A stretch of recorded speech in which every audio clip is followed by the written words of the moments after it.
Donald Trump is apparently considering reorganizing and in some ways downsizing our national intelligence community. And it's apparently in response to the election hacking controversy that's going on and some of the criticism that he believes he has suffered as a result of that. So this is coming from members of his transition team who are anonymous, to be fair, understand that. But they say that he's working with top advisors on a plan that would restructure and pare back the nation's top spy agency. They're referring to the CIA. The move is prompted by his belief that the Office of the Director of National Intelligence has become bloated and politicized. They say that one of the people familiar with Mr. Trump's planning say advisors also are working on a plan to restructure the CIA, cutting back on staffing at its Virginia headquarters and pushing more people out into field posts around the world. The CIA declined to comment on that, and the source inside of his transition team said specifically it had to do with the fact that the CIA and the 16 other intelligence agencies, in pushing this idea that hacking was done to give him a benefit, he believes that it's an attempt to undercut his presidency or imply that he wouldn't have won otherwise. And so there's potentially some organizational strike back against those organizations coming. So here are my concerns. This doesn't surprise me at all. Downsizing intelligence organizations does not make sense, right? Because if you are on the campaign trail repeatedly fear-mongering about terrorist threats to the United States, it doesn't make sense for you to be like, downsizing, bloated, don't care about intelligence, right? I mean, no, that's crazy. He said he's a big fan in a tweet today. Well, he did say, yeah, he flip-flops. He goes from one point to another, just constantly contradicting himself. But nonetheless, but I do agree with him that, I don't know if I agree with him. I could see how it would be problematic for him to work with intelligence organizations that he doesn't trust, right?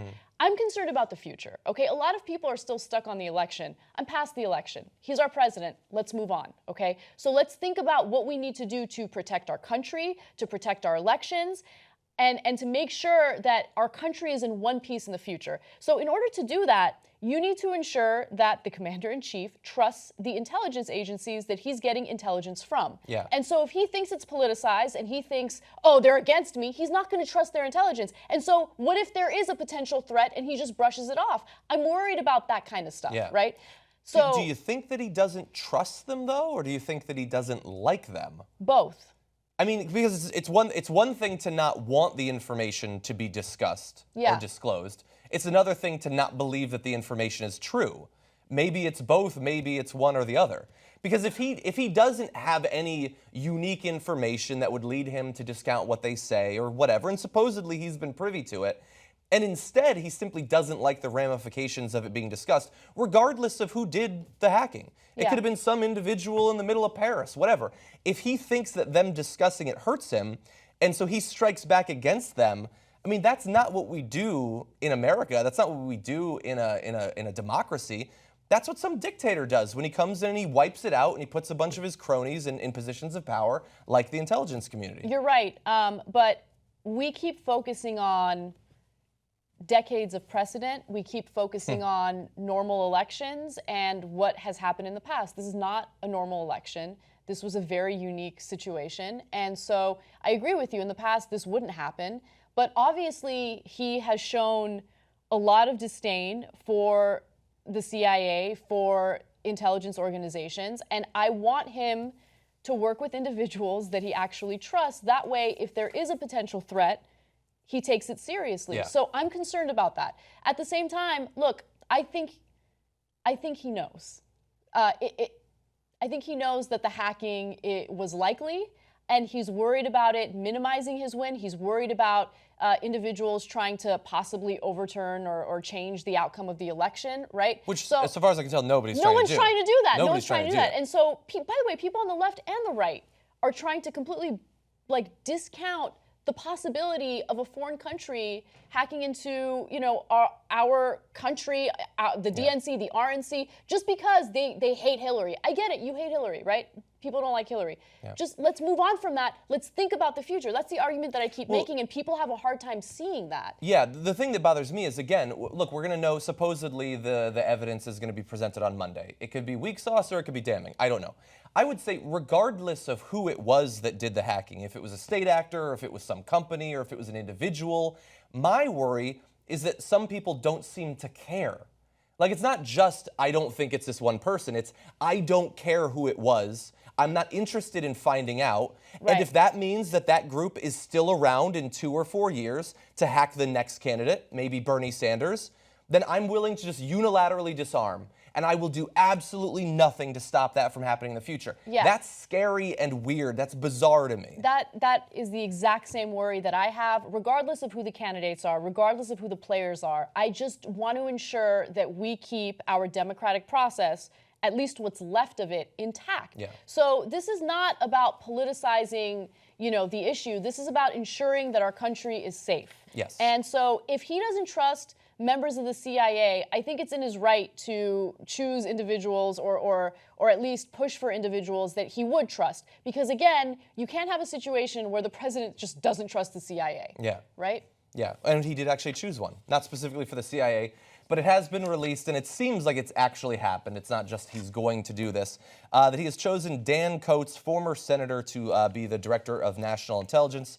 He's a former 2-term senator at different points back in the 80s to 90s, and more recently, former U.S. ambassador to Germany in the early 2000s. Was a candidate for Secretary of Defense under George W. Bush.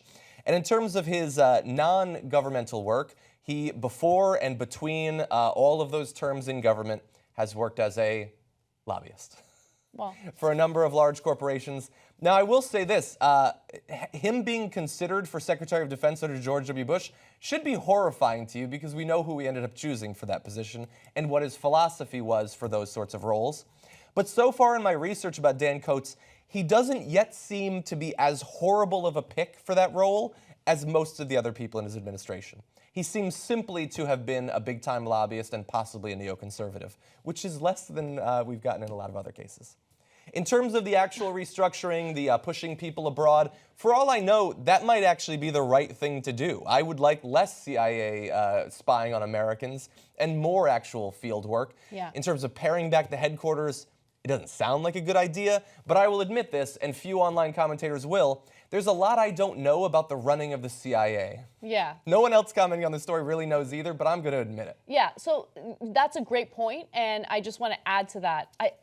I just, again, want to ensure that we don't make foreign policy decisions, and I know that we've done this a lot in the past and it hasn't worked out well for us, that we don't make foreign policy decisions based on faulty intel, based on flimsy intel. Yeah. I mean, again, we have a long history of that, and it's only led to more problems, especially abroad. My concern now is that not only will it lead to more problems abroad, it might potentially lead to a huge problem here in the United States. I mean, we know what happened, when Bush and his administration didn't take intel seriously, and we had the largest terrorist attack in U.S. history. So we just have to take these situations seriously. And if he needs other people employed in the CIA so he can actually trust it, fine. Yeah. I think that fear is the biggest one. Regardless of whether he likes them or not, restructures or not, my fear is he's not showing up to these intelligence briefings. I know. Bush at least went to them and ignored them.